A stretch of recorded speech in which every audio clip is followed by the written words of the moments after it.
اگر یہ وظیفہ اگنور کر دیا تو بہت پچھتاؤ گے۔ رات کو سونے سے پہلے صرف 7 مرتبہ پڑھ لو، صبح لوگ دروازہ کھٹکھٹا کر پیسے دینے آ جائیں گے، آزما لو انشاءاللہ۔ بسم اللہ الرحمن الرحیم۔ محترم ناظرین اکرام، آج کے بابرکت دن کے حوالے سے ایک بہت ہی خاص اور مجرب وظیفہ لے کر آپ کی خدمت میں حاضر ہوا ہوں، جو قرآن پاک کی ایک چھوٹی سی صورت ہے کہ جس کو آپ نے عشاء کی نماز کے بعد 7 مرتبہ پڑھ لیں، لاکھوں کا قرض بھی ختم ہو جائے گا، حاجت ایک دن میں پوری ہو جائے گی۔ ناظرین، یہ کوئی بڑا وظیفہ نہیں اور نہ ہی کبھی آپ کو بڑے بڑے وظیفے بتاتا ہوں، صرف ایک دن کا عمل ہے۔ آج کا وظیفہ نہایت ہی مختصر سا وظیفہ ہے، عشاء کے بعد آپ نے اس عمل کو کر لینا ہے، انشاءاللہ پھر اس وظیفے کا اثر آپ کو دیکھیں گے، رزق مال و دولت کی انبار لگ جائیں گے۔ یہ خاص صورت مبارک دولت کے لیے ہے، لیکن آج کا وظیفہ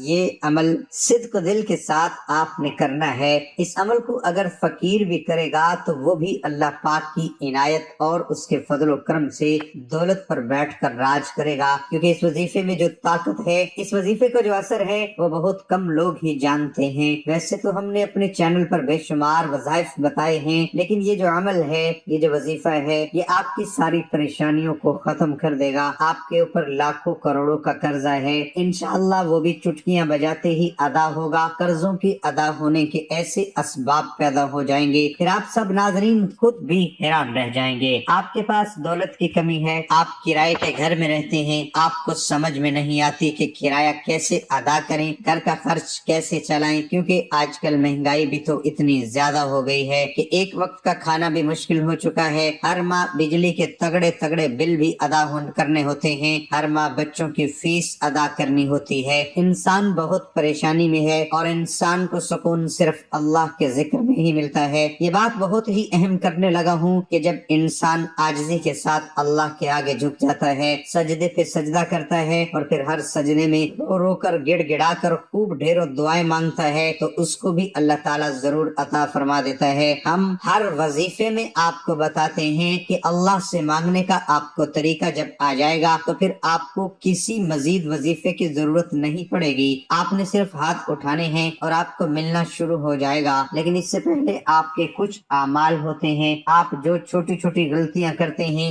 جن کو اگر آپ سدھار لیں گے اور آپ اپنے کاروبار میں حلال طریقے سے کاروبار کریں گے یا رزق کمانے میں حلال ذریعہ استعمال کریں گے، جیسے کہ اللہ تعالیٰ کے پاک نبی صلی اللہ علیہ وسلم نے کاروبار کیا تھا، آپ بھی اس طرح کام کریں، حلال اور پاکیزہ رزق کمائیں۔ اگر آپ جاب کرتے ہیں تو اس طریقے سے جاب کریں کہ آپ کے اوپر کوئی انگلی نہ اٹھا سکے، آپ ایمانداری سے ڈیوٹی دیں، جس کام کی تنخواہ لیتے ہیں وہ کام مکمل جان فشانی سے کریں اور اپنے فرائض سے کوئی غفلت نہ کریں، ہر ماہ رزق حلال ہی آپ اپنے گھر میں لے کر آئیں اور کوشش کریں کہ آپ کے پورے گھر میں حرام کا ایک لقمہ بھی کسی کے پیٹ میں نہ جائے۔ حلال رزق کھانے سے ایسا ہو ہی نہیں سکتا کہ انسان اپنے اللہ پاک سے مانگے اور اللہ پاک اس کی دعا کو رد کر دے، ایسا کبھی نہیں ہو سکتا۔ اور یہ جو وظیفہ ہے، جب یہ وظیفہ کوئی بھی بندہ پڑھتا ہے، قرآن پاک کی یہ سورت مبارک ہے، اس کا وظیفہ ہے، تو اس وظیفے سے آپ کے پاس بے حساب دولت آ جاتی ہے۔ ناظرین، یہ ساری نعمتیں جو ہیں، یہ ساری برکتیں جو ہیں، حلال روزی میں اور اللہ پاک کا شکر ادا کرنے میں ہی پوشیدہ ہیں، تو کوشش کیا کریں کہ کثرت سے اللہ پاک کا شکر ادا کیا کریں، انشاءاللہ دیکھنا کیسے آپ کے وارے نیارے ہو جاتے ہیں۔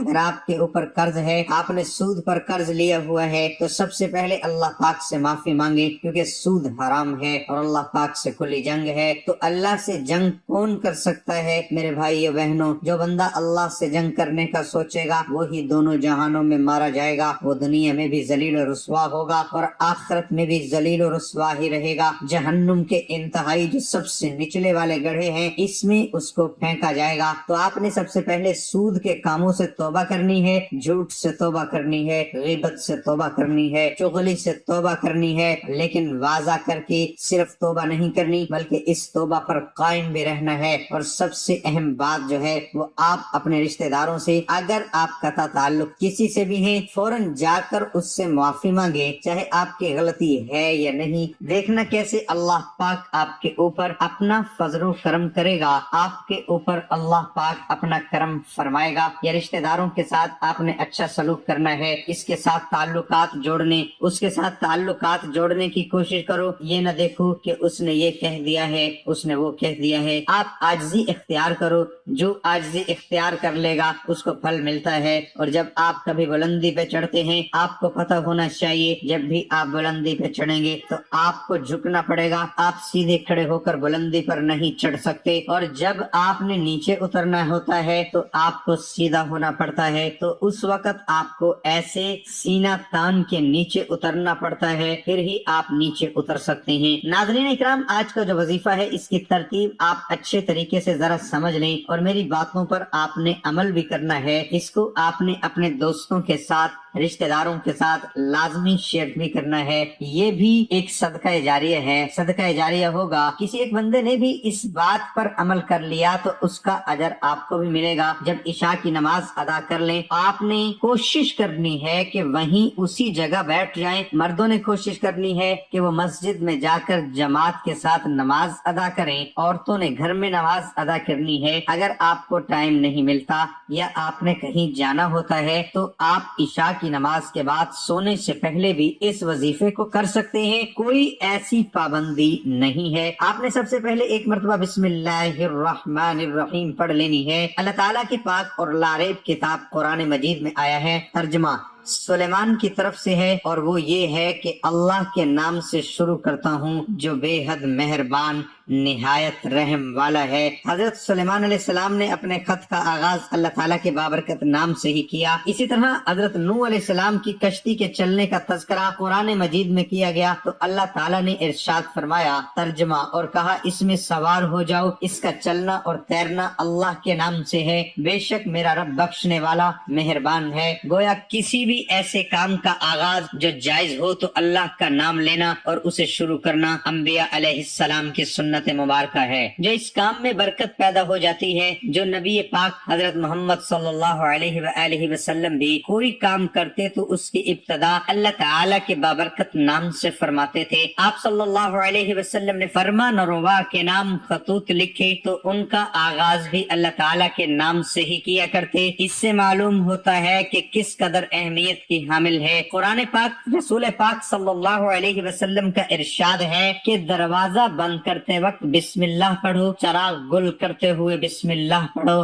برتن ڈھانپتے ہوئے بسم اللہ پڑھو، اور مشق کا منہ بند کرتے ہوئے بسم اللہ پڑھو۔ کھانے پینے، ذبح کرنا، وضو کرنے، کشتی میں سوار ہونے، ہر کام کرنے سے پہلے بسم اللہ پڑھنا مستحب ہے۔ ناظرین اکرام، اس کے بعد آپ نے نبی کریم صلی اللہ علیہ وسلم کی ذات اقدس پر صرف 11 مرتبہ درود پاک پڑھ لینا۔ درود پاک بے شک ابراہیمی پڑھ لیں یا کوئی چھوٹا سے چھوٹا درود جیسے کہ صلی اللہ علیہ وآلہ وسلم پڑھ لیں، لیکن درود ابراہیمی کی فضیلت زیادہ ہے۔ اس کے بعد آپ نے ایک چھوٹی سی سورہ مبارکہ سورۃ علم نشرح، بہت ہی پیاری سورت ہے، بہت ہی مبارک سورت ہے، قرآن پاک کی 30ویں پارے میں موجود ہے، بہت ہی مختصر اور جامع سورت ہے۔ آپ نے صرف 7 مرتبہ سورۃ علم نشرح پڑھنی ہے۔ آپ کو زبانی یاد نہیں، آپ موبائل سے دیکھ کر پڑھ سکتے ہیں، آپ قرآن پاک سے دیکھ کر پڑھ سکتے ہیں۔ ایک بار میں پڑھ کر سناتا ہوں، بسم اللہ الرحمن الرحیم، علم نشرح لک صدرک ووضعنا